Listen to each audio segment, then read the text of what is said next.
Continuing now with The Final Days by Bob Woodward and Carl Bernstein. The last session we finished chapter 3, so now we begin chapter 4. These chapters do not have any titles on them, just the chapter numbers. At the end of April, when he'd had to jettison Haldeman and Ehrlichman, the president had also appointed a new attorney general to replace Richard G. Kleindienst, who had presided over the first discredited investigation into Watergate. A footnote notes that Kleindienst on May 16, 1974, pleaded guilty to a misdemeanor charge, failing to provide full information to a Senate committee in the ITT case. On June 7, 1974, he was given a 1-month suspended sentence and a suspended fine of $100. Secretary of State William P. Rogers declined the job, and Nixon had settled on his Secretary of Defense, Elliott L. Richardson. The two men met at Camp David on Sunday, April 29, 1973, the day before the Haldeman and Ehrlichman resignations were announced. Richardson's chilly, formal manner evoked images of the Eastern academic establishment which Nixon despised. The slow, winding rhetoric that weighed down Richardson's conversation drove the president to distraction ordinarily. Still, he needed Richardson's impeccable reputation to redeem his Justice Department. Richardson was to take charge of the Watergate investigation. There might be some areas of national security that would have to be left alone, Nixon said, but the investigation must be thorough and complete. Richardson responded that there could be no other way. "You must pursue this investigation even if it leads to the president," Nixon said, and his eyes met Richardson's. "I'm innocent. You've got to believe I'm innocent. If you don't take the job." Vastly relieved, Richardson nodded his acceptance. That seemed to clinch it. Nixon would never set such an investigation in motion unless he was innocent. "The important thing is the presidency," Nixon continued. "If need be, save the presidency from the president." Richardson, writing on a legal pad, paraphrased the thought. "If the monster is me, save the country." Almost immediately, he appointed his old Harvard law professor, Archibald Cox, a special prosecutor, to handle Watergate, promising him full independence. By July, Richardson's faith in the president's innocence was severely shaken. Haig was trying to make him limit Cox's work, telling him that the president might fire Cox if he were not reined in. "If we have to have a confrontation, we will have it," Haig warned Richardson on July 23rd, the day Cox subpoenaed 9 of the president's tapes. Elliott Richardson did not want a confrontation. A few days later, he went to see Haig at the White House. Haig told him that he had recommended to the president that he turn over the subpoenaed tapes. Nixon had refused. He would resign first. Why? Haig said he didn't know whether the president was hiding something or whether he was merely concerned with the principle of confidentiality. But he had never seen Nixon so worked up. "It makes you wonder what must be on those tapes," Haig said. Richardson also had to wonder, but he would assume the better interpretation. There was a more immediate problem, he informed Haig. Federal prosecutors in Baltimore had gathered evidence that Vice President Spiro Agnew had been accepting illegal cash payoffs for years. Haig was aghast. I'm going to stop here for personal observation. Throughout Watergate, that first year and all, after Watergate happened, by this time, of course, I had voted for George McGovern in 1972.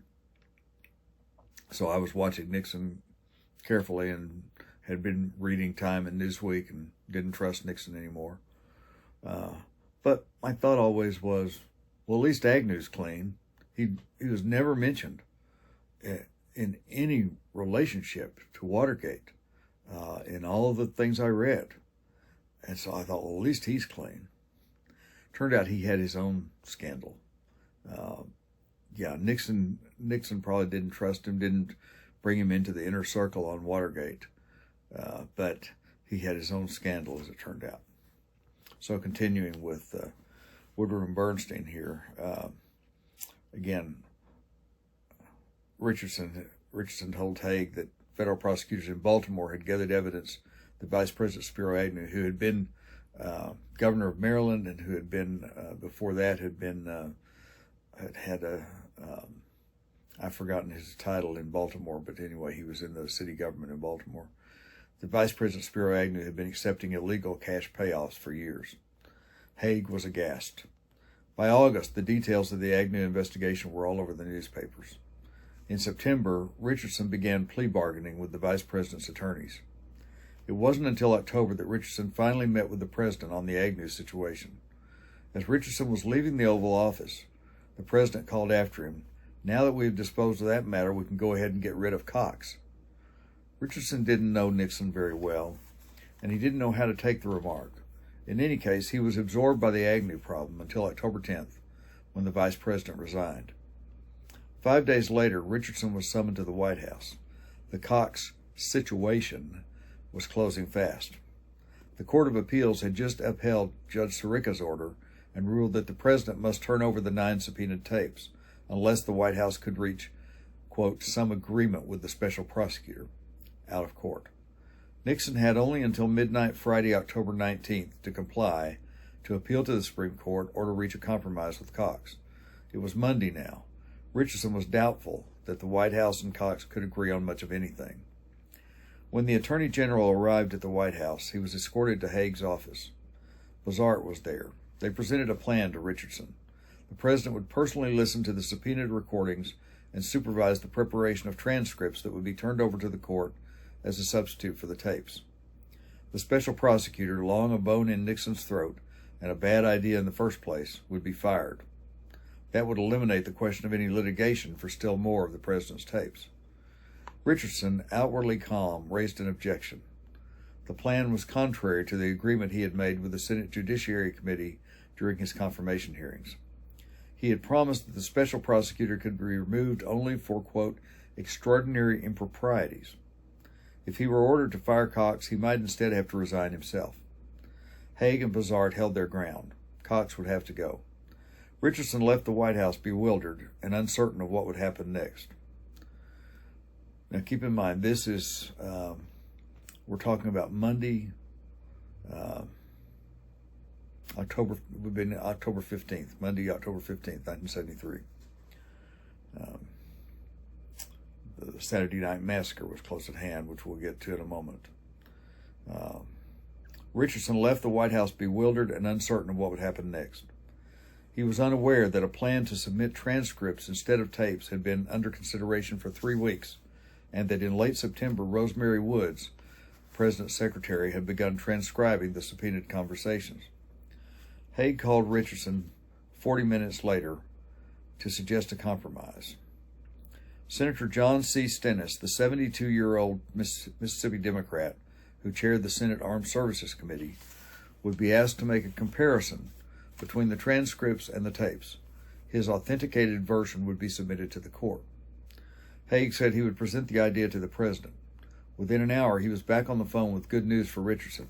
The President had resisted the notion, but he had conceded, Haig said.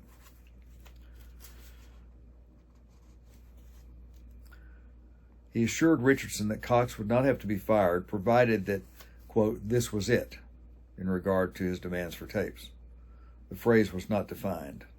The President, Haig added, would expect Richardson's support if it came to a showdown with Cox. Richardson was relieved. Over lunch, he reviewed the morning's developments with members of his staff.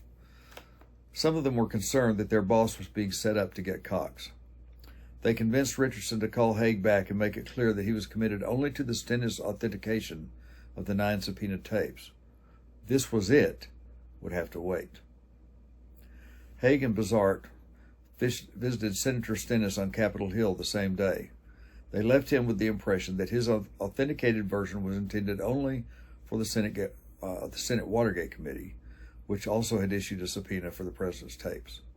Stennis, a former judge, was not told that the transcripts were also to be used to meet the special prosecutor's subpoena. Now Richardson had only to sell Cox the Stennis compromise. At 6 p.m. and again the next morning at 10, the Attorney General met with the special prosecutor. Cox wanted to see the terms of the compromise in writing. Richardson gathered his assistants at the Justice Department and an initial draft was made. Quote, a proposal ELR number 1. A section entitled Other Tapes and Documents stated, the proposed arrangement would undertake to cover only the tapes heretofore subpoenaed by the Watergate grand jury at the request of the special prosecutor. Wednesday morning, Richardson submitted the draft to Bizart, who was troubled by the section Other Tapes and Documents. Bizart said that the section was redundant. The compromise clearly dealt only with the tapes now under subpoena. Why state the obvious? He redrafted Richardson's proposal, eliminating the section. The president, Bizart knew, wanted a permanent solution to the question of future access to his tapes. By avoiding the question, he reasoned, perhaps a confrontation could be averted. Richardson acquiesced. On Thursday afternoon, Cox sent Richardson his written comments on the abbreviated proposal.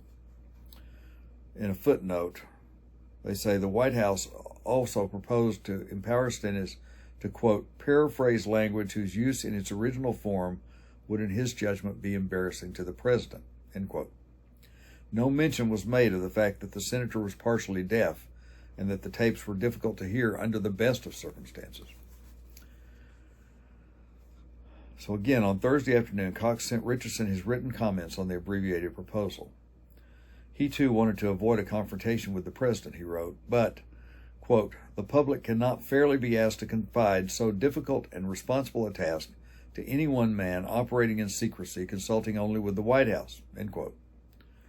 The court might want the actual tapes, the best evidence for any trial. Cox wanted an agreement that would, quote, serve the function of a court decision in establishing the special prosecutor's entitlement to other evidence, end quote. Richardson took Cox's memo to a 6 p.m. meeting with Haig, Bizart, Wright, and Garment in Haig's White House office. Cox had, in fact, rejected the proposal, Haig observed coldly. The White House was seeking a compromise, but the special prosecutor's response differed in spirit so completely that agreement was out of the question. If Cox refused, he should be fired, Haig said, and the president's 3 lawyers agreed. They were confident that the president could persuade the public of the reasonableness of such an action. Richardson did not think so. He made it clear that he could live with Cox's voluntary resignation, but that he could not fire him for refusing the Stennis plan. He urged Wright, who had been the most vigorous proponent of the Stennis compromise, to approach Cox directly and try to persuade him. Later that night, Richardson sat in his study in McLean, Virginia. The rush of the Potomac River was barely audible in the distance. He wrote at the top of a yellow legal pad, "Why I must resign." He was sure Cox could not be persuaded to acquiesce, and he also knew that the president wanted Cox out.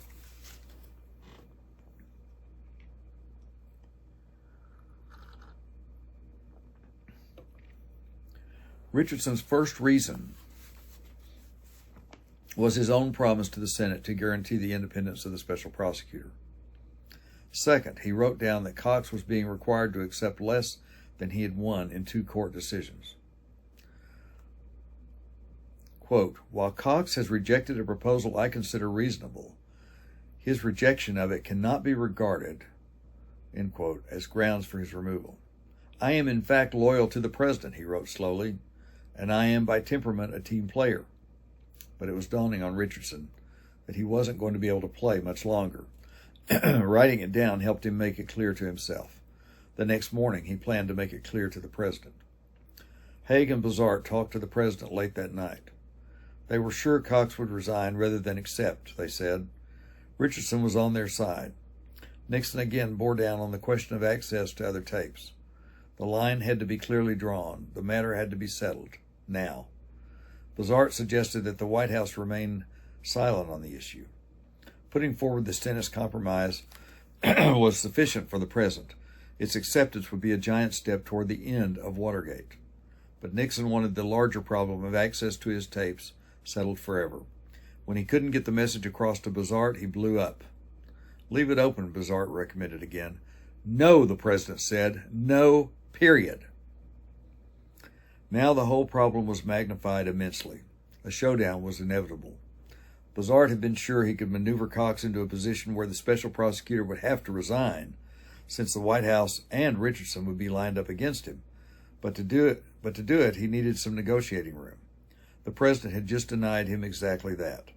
By asserting that the special prosecutor could not subpoena additional evidence, they were playing into Cox's hands, laying credible grounds for his defiance instead of for his resignation. And they were probably throwing Richardson into Cox's arms. Meanwhile, Charles Allen Wright called Cox. It was a nasty conversation. Wright announced that the president was willing to permit an unprecedented intrusion into his privacy, but that Cox's response had departed from the intent of the Stennis Compromise. Unless Cox was willing to reconsider his position, further discussions would be a waste of time. Cox was offended at Wright's tone, still more at the implied threat. He was willing to talk, but he could only conclude that Wright had called to slam the door. The next morning, Friday, Cox dispatched to Wright a Dear Charlie letter, which kept the door open slightly. But Cox said he could not and would not break his promise to run a thorough investigation. To relinquish his right to additional evidence, he said, would be to break that promise. I cannot break my promise now. By return letter, Wright said, the differences between us remain so great that no purpose would be served by further discussion. We will be forced to take the actions that the president deems appropriate in these circumstances. Early that Friday morning, Richardson had "Why I Must Resign" typed and put it in his pocket. He called Haig and asked to see the president. But when Richardson arrived at Haig's office at about 10 a.m., Haig had a new deal. Maybe, he said, we don't have to go down the road we talked about last night. Suppose we go ahead with the Stennis plan without firing Cox. Bozart, Garman, and Wright came in. How might Judge Sirica be convinced to accept the Stennis transcripts rather than the tapes themselves? They would forget Cox and concentrate on persuading Sirica. Perhaps the Senate Watergate Committee would also accept transcripts. Richardson was taken aback. That would be fine, he said, thinking to himself that he wouldn't have to resign either. Haig said he would try to persuade the president. Richardson was in for another surprise when he was given a copy of Cox's letter to Wright, which referred to the fact that the special prosecutor had been asked categorically, quote, not to subpoena any other White House tape, paper, or document. Obviously, Cox could not accept that. Richardson pointed out that this had not been part of the proposal he had submitted to Cox. Bozart said that it had been added Thursday night at the direction of the president. They had had no choice. Haig left his office and came back soon to announce that the president had agreed to keep Cox. It had been bloody, Haig said. I pushed so hard that my usefulness to the president may be over. Richardson tried to add things up in his own mind. The Stennis Compromise had a new element, no future access. He was willing to accept it. Barely. He was willing to accept it. Barely. Cox could resign or keep his job as he chose. Richardson would not have to fire him. That was crucial. Richardson wouldn't have to resign. Negotiations could continue. His reasons for resigning, neatly typed, stayed folded in his pocket. For his part, Haig thought he had Richardson on board. Now, Bozart said, the problem was to find a way to contain Cox. Might it not be simply done? Just order him not to go to court again for tapes. Cox would likely resign, Richardson said, but neither he nor the others appeared particularly concerned by that prospect. When Richardson left the meeting, he was sure there would be further discussion before any such orders were issued to Cox. Back at his office, Richardson reviewed the White House meeting with his aides. They had expected him to resign, and they were less persuaded than Richardson was that he could permit a restriction on Cox's future access without violating his agreement with the Senate. Richardson called back Haig and then Bozart, insisting to each that the question of future access must not be linked to the Stennis plan. He hung up convinced he had gained ground with both men.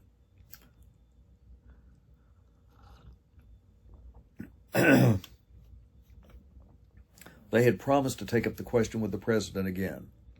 Richardson relaxed, sure that he had avoided the immediate bind. But the president was immovable. Whatever solution was arrived at, it had to solve the problem of the tapes once and for all, he told Bozart and Haig.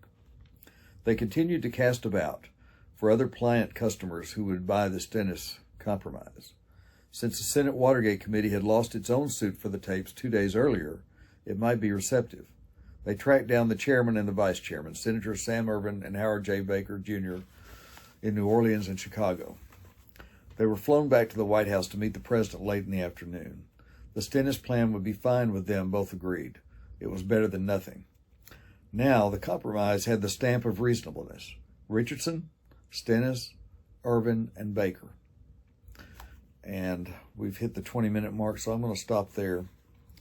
And in the next session, we'll continue with Chapter 4 and with what came to be called the Saturday Night Massacre.